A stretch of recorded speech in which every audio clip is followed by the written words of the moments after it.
참 좋으신 하나님 아버지, 오늘도 어버이 주일에 우리가 또 혹시 잊어버리고 있는 이름은 아닌지요, 다시 기억하고 또 생각하게 하여 주셔서 정말 우리에게 말씀하시는 부모님을 다시 한 번 더 말씀처럼 따라 살아가도록 은혜 주옵소서. 예수님의 이름으로 기도드리옵나이다. 아멘. 네, 영상 보도록 하겠습니다.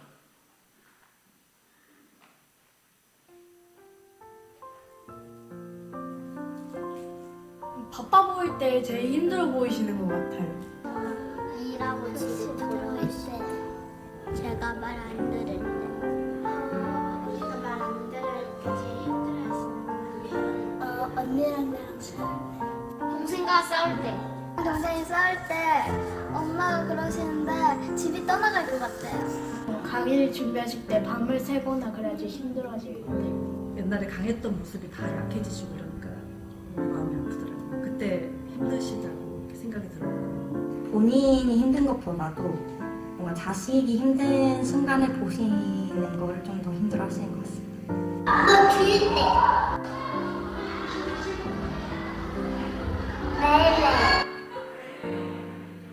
부모님이 월급을 갖고 와가지고 열심히 일해놔요. 그게 약간 자랑스럽고 감사해요.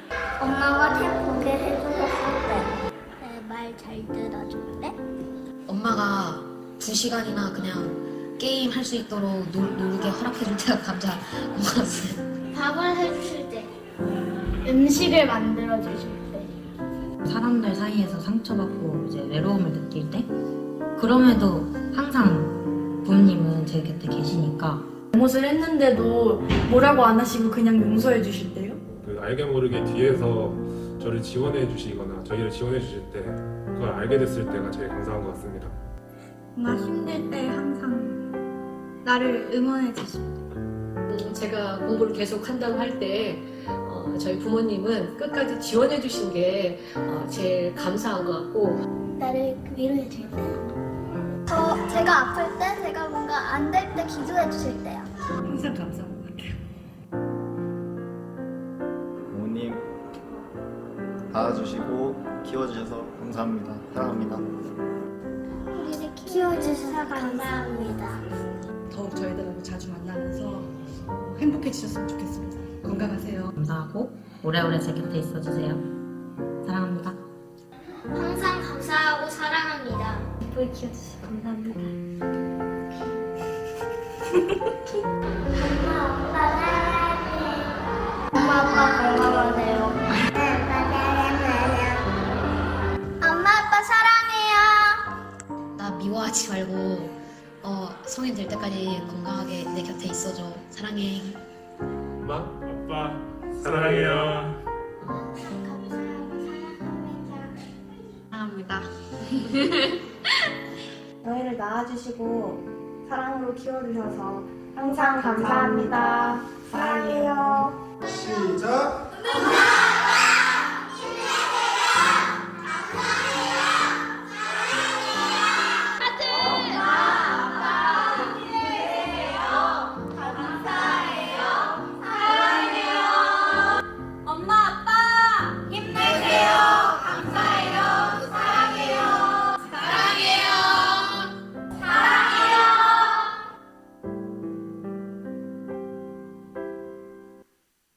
네, 우리 박수 한번 보낼까요? 여러분, 요즘 우리 아이들이 사용하지 않는 말이 있습니다. 어떤 말일까요? 이모, 고모, 삼촌, 큰아버지, 이 단어가 굉장히 우리 아이들에게는 굉장히 낯선 단어들입니다. 저에게도 그래요. 당숙 그러면요, 당숙이 누굽니까, 여러분? 당숙 보셨습니까? 족보를 봐야 됩니다. 족보를. 저도 당숙, 우리 아버지 당숙, 그러니까 우리 아버지 사촌들이죠. 왜 당숙 그러면 우리 어머니 사촌들이죠. 딱 한 번 봤습니다. 딱 한 번. 예전에 딱 한 번, 생전에. 당숙 그러면요, 이거 전설 따라 삼천리입니다. 모릅니다 지금. 왜 그럼 요즘에 우리 아이들이 이모, 고모, 삼촌, 큰아버지 그러면은 우리 아이들이 왜 이렇게 이름이 낯설게 느껴질까요? 교재가 없기 때문입니다. 교제가 없으니까 우리 부모님을 통해서 이모, 고모, 삼촌들을 잘 만나지 않으니까 굉장히 아이들에게는 이 이모, 고모가 굉장히 낯선 단어입니다. 핵가족화 돼가고 있잖아요. 더 줄어들어갑니다. 더 줄어들어가서 핵가족화 돼가니까 이 단어가 이모, 고모라는 단어가 더 잘 들어오지 않죠. 이제 1인 가족이 되어갑니다. 1인 가족. 1인 가족. 우리가 생각하는 것보다 더 많은 교회 밖에 일어나고 있는 일들은요, 굉장히 빠르게 우리가 생각하는 그 이상으로 정책이 못 따라갈 정도로 우리나라는 세계에서 유례없을 정도로 빨리 변하고 있습니다. 1인 가족으로 가고 있습니다. 아예 고모, 이모 없습니다. 이런 시대에 살아가고 있습니다. 근데 지금 이 결혼을 앞두고 있는, 결혼하고 있는 이 세대들은 더 큰 어려움에 직면해 있습니다. 여러분, 2023년 제가 보니까 자녀를 놓는 출산율이죠. 통계, 우리 서울시가 얼마인 줄 아십니까? 또 줄었습니다. 0.55명입니다. 0.6이 얼마 전이었는데 0.5%입니다. 그러니까 이제 아이를 거의 놓지 않는 겁니다. 세대들이. 물론 여러 가지 재정이라든지 집이라든지 개인적으로 살아가고 두 사람의 라이프 스타일이 있지 않겠어요? 여러 가지 일들이 분명히 있기 때문에 아이를 출산하지 않는 가정이 일어나고 있습니다. 근데 문제는 뭐냐면요, 아이를 낳지 않는 이 부모가, 아이를 낳지 않는 이 세대가 정말 그들에게는 도저히 평생토록 듣지 못하는 이름이 있습니다. 뭔지 아세요? 부모입니다. 아이를 낳지 않으니까 부모가 되지 못하는 겁니다. 아이를 낳지 않으니까, 내가 부모가 되지 않으니까 부모님과 대화할 때, 부모님이 나를 낳았을 때 자녀를 바라보고 있는 이 얘기, 공감이 안 되는 건 아니겠지만 공감이 생각보다 그렇게 일어나지 않습니다. 왜요? 자녀를 낳지 않으니까요. 자녀를 낳아보지 않으니까, 내가 부모가 되지 않은 세대가 지금 세대가 되어가고 있으니까 공감이 잘 안 되는 겁니다. 정서적인 공감이 잘 안 되어가고 있어요. 이 시대 부모란 이름이 참 생소하게 들려지는 이름이 이 시대에 되어가고 있는 것입니다. 여러분, 그럼에도 불구하고 우리 부모란 이름은 세상에서 가장 소중한 이름입니다. 왜냐하면 하나님이 우리에게 이 세상에 가르쳐 주신 것 중에 가장 우성이 되는 이름이 뭐냐면 내 부모를 공경하라. 부모 이름이 최고이기 때문에 그렇습니다. 여러분, 그럼 어떻게 하면 이 어버이 주일에 우리 부모님의 이름, 이 부모란 이름을 우리가 다시 이렇게 소중하게 기억하게 될까요? 그것은 우리 부모님께 우리가 순종하는 것입니다. 여러분, 순종이라 그러면은 아마 우리 여기 계신 우리 젊은 세대분들 중에는 이렇게 들릴 수가 있습니다. 순종해? 뭐가 강요하냐 이거? 뭔가 불편해 이렇게 느껴질 수가 있을 겁니다. 2021년 10월 5일에 그 매일 지방신문의 매일신문이라고 신문이 있습니다. 거기에 이런 기사가 하나 실렸습니다. 불순종 시대에 순종을 말한다 라는 글입니다. 글 쓴 이를 보니까 영남신학대학교 교수님이셨어요. 필자는 이 글을 쓰면서 프랑스의 유명한 철학자입니다. 미셸 푸코라는 아주 유명한 학자입니다. 철학자입니다. 지금도 아주 큰 영향력을 끼치고 있는 사람이죠. 이 사람이 무슨 말을 했냐면 이 시대를 규율사회라고 얘기했습니다. 규율사회. 이 규율사회에서는 사람들이 순종에 대해서 자율적 순종을 강요하다는 겁니다. 개별로 순종을 맡기지만 일종의 강요된 순종을 가르치고 있다는 것입니다. 그 사회가 바로 지금 사회라고 이 푸코라는 사람은 이야기를 하고 있습니다. 동의되십니까? 그래서 교회 안에서 우리 젊은 세대들하고 저도 그래요. 이렇게 여기 계신 분들하고 대화해 보면 순종하세요 그러면 얼굴빛을 보게 되면요, 얼굴빛이 밝아져서 예 그러지 않습니다. 뭔가 순종하세요 그러면요 불편하는 기색이 많습니다. 그래서 이 시대에 이 필자는 불순종 시대의 순종을 말한다라고만 이 필자는 이렇게 얘기합니다. 이 시대에 진짜 순종의 의미가 도둑을 맞았다라고 얘기합니다. 진짜 순종을 잃어버렸다는 겁니다. 그러면 이 진짜 성경이 말하는 진짜 순종이란 건 정말 무엇일까요? 우리 1절의 말씀 한번 읽어보겠습니다. 자녀들아 주 안에서 너희 부모에게 순종하라. 이것이 옳으니라. 여기 보시면 자녀들아 주 안에서 그럽니다. 물론 틀린 것까지 다 순종하라는 얘기는 아니에요. 그런 의미가 얘기 아니죠. 이 순종이라는 단어는 여러분 단어들보다 오늘 말씀 속에서 공격이라는 뜻도 그렇지만 뜻에 주목하면서 좀 따라오시면 좋겠어요. 이 두 가지 의미가 있어요. 하나는 가까이 가라는 겁니다. 순종은 내가 대화하고자 하는 대상에 가까이 가야 된다는 겁니다. 여러분 그래서 무엇이든지 그렇지 않나요? 가까이 가야만이 보이지 않습니까? 여기 가까이 계신 분은 제 모습이 좀 달라진 게 보이죠?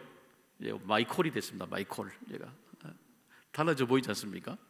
가까이 가야만이 그 대상의 변한 모습이 보이는 겁니다. 가까이 가야만이 그 대상의 표정이 보이게 되는 거죠. 여러분 그러니까 가까이 가기 위해서는 내 마음이 가까이 가야만이, 내 마음이 일어나야만이 그 대상에게 쭉 가까이 가게 되고, 가까이 가게 되면 그 대상이 말하고자 하는 소리가 내게 정확하게 들려지게 되는 겁니다. 멀리 있으면요 잘 안 들려요. 가까이 가야만이 정확하게 들리고 정확하게 볼 수 있고 의미를 알 수 있게 되는 겁니다. 순종은 먼저 가까이 가야 되는 겁니다. 또 하나는 뜻이 뭐냐면은 자세히 물어보는 겁니다. 가까이 가서 무슨 뜻인지 자꾸 물어보는 것. 여러분 한자에 주목하지 말고 뜻을 보세요. 가까이 가서 내가 부모님에게 자꾸 물어보는 것, 이게 순종이에요. 이 반복의 의미가 있어요. 그러니까 모를 수 있잖아요. 부모님이 내게 말씀하시는 거 내가 모를 수가 있잖아요. 그러니까 질문해 보라는 겁니다. 어머니 그거 무슨 뜻이에요? 아버지 그 무슨 뜻이에요? 자꾸 질문하면서 대화를 해보라는 겁니다. 그 뜻을 이해하기 위해서 말입니다. 물론 다 이해할 수는 없지요.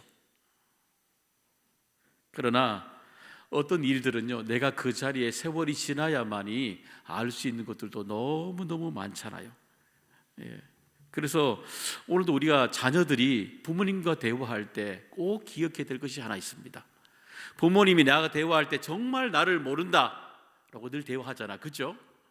근데 나도 하나 기억해야 될 것이 있습니다. 나도 내가 살아보지 않는 미래를 이야기하는 부모님의 얘기를 나도 잘 모른다라는 걸 인정해야 됩니다. 대화가 어려운 건 뭐냐면 부모님이 자꾸 나를 모른다는 겁니다.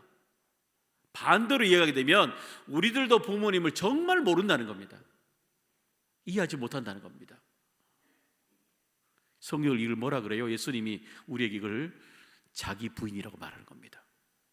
내가 내 자신이 그렇게 모른다라고 인정하고 수용해내는 것, 그것을 자기 부인이라고 우리에게 가르쳐주고 있는 겁니다. 여러분 그래서 우리는 내가 서로가 서로에게 대화를 하면서 가까이 가서 대화를 하면서 모르는 것은 모른다고 인대로 있는 그대로 수용하면서 받아들여야만이 부모님께 순종하는 것을 할 수 있는 게 됩니다. 다 알 수 있지 않아요. 어떻게 다 알 수 있겠어요?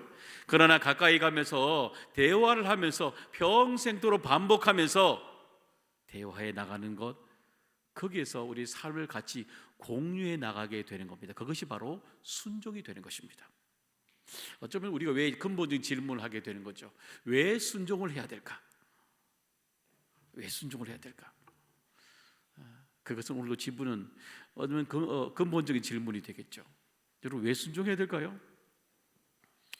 그것은 우리 인생에, 내 인생에 후회하는 것을 줄이기 위해서입니다. 왜냐하면요, 여러분 인생에 쭉 여기 멀리 살아오신 저보다 우리 선배 되신 분들, 살아오면서 가장 후회되는 것이 무엇인가라고 봤을 때 많죠. 이걸 해야 되는데 저걸 해야 되는데 수만 가지 내가 후회되는 일들이 많죠. 근데 그 중에서 내 인생에 돌아봤을 때 가장 후회하는 것 중에 가장 마음에 뼈가 아픈 게 뭐냐면 그것은 나와 부모님의 관계예요. 다른 것들은 다 지나가면 되지고 멀리 있어요. 그런데 정말 내 마음속에 내 인생의 정말 마지막 순간에 갔을 때 가장 후회되는 일이 뭐냐면 나와 부모님의 관계입니다. 제일 후회로 남습니다. 우리 젊은 세대 여러분, 여러분이 인생의 끝자리에 갔을 때 후회하지 않는 인생이 되시길 바랍니다. 후회하는 것을 줄이는 인생 되기를 소망합니다. 그래요, 정말 우리가. 그러기 위해서는요, 순종이란 단어가 여러분 과학적으로 들리십니까? 그럼 뜻을 보십시오. 부모는 내가 가장 가까이 가야 될 대상이고 이야기를 나누어야 될 대상입니다. 자연스러운 일이죠. 그게 바로 순종이라는 겁니다. 여러분의 인생에 우리 부모님을 향해 더 순종하는 거룩함이 있기를 간절히 소망합니다.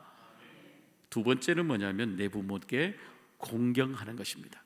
이제 우리 순종을 넘고 나니까 더 큰 게 왔어요. 공경하라. 내 부모를 공경하라.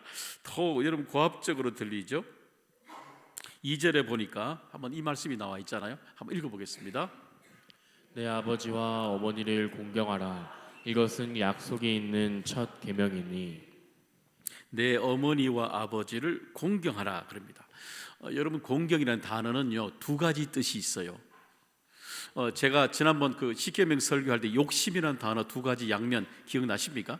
양면에 욕심이라는 단어는 하나님이 주시면 내가 받아들이면 생기가 되고 숨이 되죠. 그런데 내가 그것을 마음에 품고 가게 되면 욕심이 된다 그랬습니다. 기억나십니까? 이 공경이라는 단어도 두 가지 양면을 가지고 있어요. 성경에서 내 부모께 공경하라 말할 때는 좋은 의미가 될 때는 이 단어가 뭐냐면 존중하다는 뜻입니다. 참 가치가 있구나, 내게 정말 소중한 분이구나라고 해석이 됩니다. 그런데 이 공경하는 단어가 나쁜 의미로 쓰일 때가 있습니다. 그건 뭐냐면요 짐이란 단어입니다. 무겁다는 단어입니다. 관계된 질문이죠. 여러분 어떠세요? 여러분 부모님과 관계 어떠세요? 여러분 좋으세요? 좋으신 분들은 여러분이 내 부모를 공경하라 말할 때 그 공경이라는 단어가 아마 우리 어머니 정말 되게 소중한 분이야라고 가치가 정해질 겁니다. 근데 내가 생각하는 부모님이 공경한다 말할 때 그렇게 나와 관계가 그렇게 좋지 않다고 불편하다 생각되면 내 마음속에 어떤 마음이 와 있어요? 짐으로 와 있는 겁니다. 불편한 거예요. 공경의 양면성입니다. 내 부모를 내가 얼마나 소중하게 생각하느냐. 어쩌면 그게 안 된다면 내가 내 부모를 내가 짐처럼 생각하고 살아가느냐, 그 질문하고 있는 것입니다. 어쩌면 우리 속에 여전히 짐으로 생각하는 분이 있다면 아마 여러분 부모님과 관계가 썩 좋지는 않으실 것입니다. 아마 여전히 과거로부터 지금까지 풀지 못한 미해결 과제가 쭉 지금까지 이어져 오고 있는 아마 숙제가 하나씩 있을 것입니다. 그렇겠죠. 그럼 어떻게 하면 여러분의 부모님 관계를 여러분 회복할까요? 돌아갑니다. 그거는 여러분이 부모님께 공경하는 것입니다. 부모 관계 수업이라는 이 책이 있습니다. 한번 볼까요? 여러분 한번 사보셔도 부모 심리 수업이라는 책이 있습니다. 이 책 한번 사보셔도 좋을 것 같아요. 읽어보니까 여러분 읽기 쉽게 풀어서 글을 써놨기 때문에 읽어보셔도 좋을 것 같아요. 여기 보면은 권경인 교수님이라고 광운대 교수님입니다. 풀어서 글을 잘 써주셨어요. 거기 보게 되면은 세 번째 관계 3강에서 이런 글이 하나 나옵니다. 뭐냐면은 우리는 모두 관계 속에서 성장합니다라는 겁니다. 그러니까 우리는 어머니와 아버지의 관계, 또 어머니와 나와의 관계, 아버지와 나와의 일종의 가계도라 그럴 수 있죠. 그 관계 속에서 우리는 성장하게 된다는 것입니다. 그래서 우리는 어릴 때 내 모습을 바라보면서 내가 건강하다면 아버지와 나와 관계가 어떤 관계를 맺고 있는가, 엄마 아버지와 관계가 어떤 관계일까, 그 관계를 이렇게 보게 되면요 지금 내가 살고 있는 내 모습이 어떤 모습으로 살아가고 있는지 알 수 있다는 겁니다. 그래서 저자는 그런 얘기예요. 그 관계 속에 내 모습이 있다라고 얘기하게 됩니다. 그 관계를 보게 되면 지금 내가 어떻게 살아가고 있는지를 알 수 있게 된다는 겁니다. 어떠세요? 여러분 부모님과 여러분의 관계 어떤 관계를 여러분 맺고 살아오셨습니까? 여러분 다시 성경 우리들에게 그 관계를 회복하라고 말씀하고 있습니다. 그 관계는 뭐예요? 단어가 공경입니다.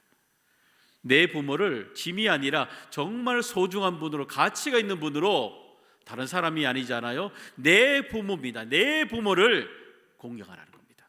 정말 소중하게 가치 있게 여겨라 말씀해 주고 있는 것입니다. 있는 그대로를 수용하라는 것입니다. 여러분, 그래야만이 오늘도 우리가 가지고 있는 그 부모님의 가치를 만날 수 있게 되는 것입니다. 여러분, 저자는 우리에게 하나의 함정 이야기를 하고 있습니다. 저자는 뭔 얘기하냐면, 우리가 종종 부모님과 우리의 관계를 풀어갈 때 우리는 다들 이야기할 때마다 다 완벽하게 풀기를 원합니다. 그렇죠? 막상 부모님과 대화하면 속 시원하게 다 풀기를 원합니다. 근데 다 풀어지던가요? 그렇지 않아요. 저자는 우리에게 이렇게 합니다. 우리에게 정말 완벽하다는 것보다도 더 완벽한 것은, 이렇게 합니다. 정말 우리가 모든 것에 완벽하다는 것보다도 더 완벽한 것은, 이렇게 얘기합니다. 저자가 프롤로그에서 그 뭐냐면, 우리 안에 좋은과 나쁜 것이 그대로 함께 공존하면서 살아가는 것이라고 얘기합니다. 그러니까 미해결 과제도 있는 것도 우리의 삶에 유익한 겁니다. 그리고 우리의 삶에 여전히 완벽하다는 것은 좋은 것, 해결되지 않는 이 불편한 것이 그대로 가는 것이고, 그 가는 것이 곧 성장하는 것이다 라고 얘기합니다. 왜요? 우리도 그 자리에 가야만이 그때에 내게 생각했던 것을 수정할 수 있는 시간이 비로소 내가 나이가 들어서 알게 되기 때문인 것입니다. 그런데 하나 놓치고 있는 것입니다. 우리 젊은 부모님들이 하나 놓치고 있는 것이 있습니다. 그건 뭐냐면, 내가 바라보고 있는 부모님과 나와 부모님의 관계를 바라볼 때마다 이 관계는 곧 누구의 관계예요? 나와 내 지금 낳아서 기르고 있는 내 자녀의 관계와 똑같다는 겁니다. 이거 모르고 있어요. 마더 쇼크입니다. 파더 쇼크입니다. 되물림이 되어가고 있다는 겁니다. 내가 바라보고 있는 아버지의 관계의 얘기들이 어느 순간에 보니까 내 자녀에게도 내가 똑같이, 내 밑에 자녀가 나를 향해 똑같이 하고 있다는 겁니다. 그거 모르고 살아갑니다. 나와 아버지의 관계를 넘어서면 나와 아버지의 관계, 어머니의 관계이지만 동시에 이 문제, 나와 내 자녀들의 관계라는 걸 꿈에도 생각하지 못하고 살아갑니다. 여러분, 잊지 마셔요. 여러분 자녀 맞습니까? 여러분은 자녀지만 부모란 사실을 잊지 마십시오. 공경에 대한 질문, 나와 아버지 관한 질문입니까? 맞습니다. 동시에 여러분과 여러분의 자녀에 관한 질문이 뭐예요? 내 부모를 공경하는 질문입니다. 종종 우리는 잊고 살아갑니다. 그래서 우리는 부모님의 가치를 있는 그대로 존중하면서요, 우리는 그때 정말 우리의 인생에 이해될 때까지 넘어가야 되는 것입니다. 그래서 우리는 그 날에 어쩌면 우리는 앞으로 부모님보다 그만큼 잘 살지도 모르고 살지 못할 수도 있다는 것, 그걸 받아들이셔야 됩니다. 그래야만이 그때에 내가 부모가 되었을 때에, 나이가 들었을 때 공경하라는 의미가 정말 내게 어떤 의미인지를 다시 내 인생에 수정해야 될 때가 반드시 옵니다. 그때까지 잊지 마십시오. 여러분과 부모님의 관계지만 여러분도 여러분의 자녀의 관계를 어떻게 만들고 있는가를 바라보십시오. 거기에 내 부모를 공경하라. 그 답이 거기 있는 것입니다. 세 번째는 우리 부모님께 인생의 지혜를 배워야 되는 것입니다. 여러분, 우리 노년에 우리 부모님들을 보면요, 공통점이 있습니다. 특징이 있습니다. 저희 부모님도 그랬고, 여기 계신 우리 노년에 계신 분들도 제가 만나보면 다 똑같습니다. 어떤 특징이 있을까요? 말이 깁니다. 말이 깁니다 하면 다 길어집니다. 왜 그럴까요? 외로워서 그래요. 사실은 외로워서 한번 찾아가면 이야기를 길게 하고 많이 들어주고 싶어 해요. 그리고 반복합니다. 자꾸 했던 말들. 처음 하는 것처럼 얼마나 다시 하는지 모릅니다. 왜 그래요? 자꾸 잊어버리니까 그러는 거죠. 사실은 손에 있는 거 자꾸 흘리고 잘 떨어뜨립니다. 우리 볼 때는, 젊은 사람 볼 때는 왜 부모님 자꾸 흘리냐 그러는데, 나이가 들수록 손에 힘이 없어집니다. 그러니까 그런 거죠. 이기적이에요. 갈수록 못돼져요, 사람이 노년에. 왜냐하면 내가 내 건강이 나빠지니까 여유가 없는 거예요. 재정도 없잖아. 불안한 거예요. 그래 자꾸 사람이 이기적으로 돼가는 거예요. 누구나 그런 거예요. 아마 우리도 나이가 들면 예외 없이 다 그렇게 살아갈 것입니다. 그런데 부모님께 꼭 받아야 될 인생의 중요한 것이 있습니다. 그건 바로 인생의 지혜입니다. 지혜. 잠언 20장 29절의 말씀 읽어보겠습니다.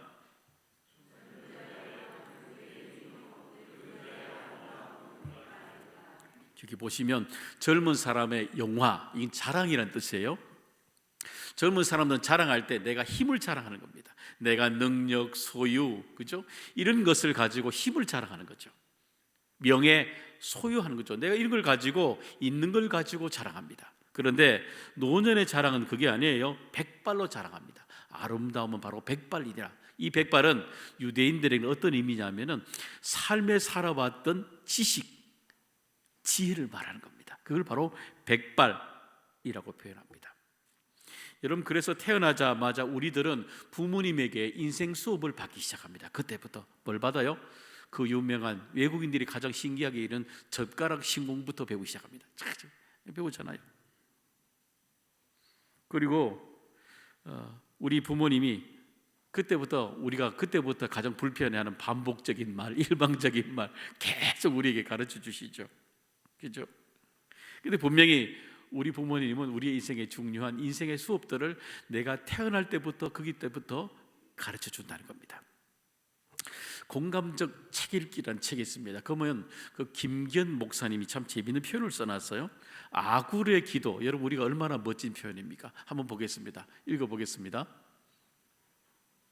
곧 헛된 것과 거짓말을 내게서 멀리 하옵시며 나를 가난하게도 마옵시고 부하게도 마옵시고 오직 필요한 양식으로 나를 먹이시옵소서.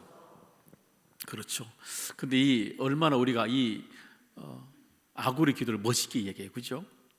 근데 김기현 목사님이 현대인들이 얘기하면서 현대인들이 젊은 세대들이 가장 싫어하는 기도가 뭐예요? 아굴의 기도라는 겁니다. 왜요? 아니, 왜 돈을 조금만 벌어야 됩니까? 왜 오늘 필요한 양식만 벌어야 됩니까? 더 많이 벌어야 되고 더 준비하고 살아가야 되는데 왜 오늘 것만 벌고 살아가야 되는 거냐? 현대 젊은이 너무 싫어한다는 겁니다. 이 기도를. 공감이 되죠? 우리 아이들도 장래 희망 말하면 부자 되는 거예요. 돈 많이 버는 거예요. 이렇게 얘기하잖아요. 근데 이건요, 현대인들이 밖에서 가르침을 받는 이야기예요. 그런데 성경은 우리에게 부모님을 통해서 분명히 가르치심을 받으라고 말하고 있습니다. 그건 뭐냐면 바로 부모님을 통해서 우리의 인생의 지혜 수업을 꼭 들어야 되는 것입니다. 왜냐하면 우리 부모님께 받아야 되는 것은 바로 인생을 살아가는 바로 순서를 우리는 배워야 되는 것입니다. 태어나자마자 우리는 아기가 먹는 법을 엄마로부터 배웁니다. 밖에 나갈 때는 엄마 아버지로부터 신발 신는 법을 배우기 시작합니다. 그리고 나이가 좀 들면 옷을 입는 법을 배우기 시작합니다. 좌우를 모르잖아, 그죠? 앞뒤 모르는 애가 옷을 배워요, 입을. 그리고 밖에 나가면 사람들에게 인사할 때 말하라는 법, 인사하는 법을 부모님에게 단계적으로 배우기 시작합니다. 이제 나이가 들어서요, 나이가 들어가게 되면 학교를 가는 법을 배우기 시작합니다. 그리고 나이가 들어갈수록 왜 공부를 해야 되는지 그 연령에 맞게 부모님이 가르쳐 주십니다. 그리고 직장에 가게 되면 어떤 직장을 가야 되는지, 어떤 걸 골라야 되는지 부모님이 아이와 함께 대화를 해주기 시작합니다. 끝나지 않습니다. 이제 결혼할 때가 되었습니다. 결혼할 때가 되면 어떤 사람을 만나야 되는지, 어떤 사람이 정말 우리 인생 가장 중요한 사람인지 부모님은 인생의 결혼을 또 얘기해 줍니다. 끝이 납니까? 아닙니다. 하고 나면 아이를 놓게 되면 아이를 어떻게 길러야 되는지, 어떤 문제가 있는지 함께 옆에 붙어서 아이를 같이 양육해 주면서 어떻게 살아가야 되는지 또 가르쳐 줍니다. 끝이 납니까? 아닙니다. 우리 자녀들이 결혼하고 아이 듣고 나면 또 나이가 들어가면서 부모님도 늘어가지만 아이들이 찾아오는 인생에 결혼 이후에 살아가는 건강에 대해서 우리 아이들이 찾아오는 건강에 대해서 또 염려하십니다. 건강해라 얘들아, 건강해야 돼, 그렇게 갑니다. 기억하십니까? 우리 부모님이 가르쳐 주시는 세상에 주는 지혜가 틀려요. 우리가 가장 태어날 때부터 우리가 노년에 이르기까지 평생을 두고 인생의 모든 시간의 지혜를 가르쳐 주시는 분이 누구예요? 오직 한 분밖에 없는 부모님입니다. 부모님이 우리의 인생의 질서의 시간을 가르쳐 주는 분이 되시는 겁니다. 사랑하는 여러분, 왜 우리에게 부모가 왜 중요해요? 아마 저처럼 부모님의 어버이날에 어머니 아버지가 너무너무 중요한데 계시지 않는 분도 있을 것입니다. 아마 사랑하는 여러분, 오늘 이 설교를 들으면서 여러분 주위에 분명히 부모님께 분명히 지혜를 듣는 시간이 얼마 없을 줄 모릅니다. 그 일방적인 얘기, 반복적인 얘기 생각하면 고마울 때가 있을 것입니다. 아마 그때가 여러분의 인생의 참 짧은 순간이 될 수도 있을 것입니다. 오늘 한 번이라도 그 지겨운 반복적인 말, 일방적인 말, 고함 꼭 한 번이라도 더 들으시길 바랍니다. 누구나 우린 참 부모가 되어 갑니다. 서툴어요. 그래서 자녀된 우리들도 부모가 될 때 처음 부모가 되어서 서툴게 살아가게 됩니다. 우리 부모님도 참 서툴었어요. 왜냐고요? 처음 부모가 되어 봤으니까요. 그래서 오늘도 우리는 우리가 부모가 되어 가면서 우리 부모님이 우리에게 서툴지만 잘 가르쳐 주신 그 말씀을 따라서 순종하고 공경하고 그 잔소리 같은 그 잔소리 정겹게 들으면서 부모가 되어 가는 것입니다. 그런 은혜 우리 모두 주시길 소망합니다.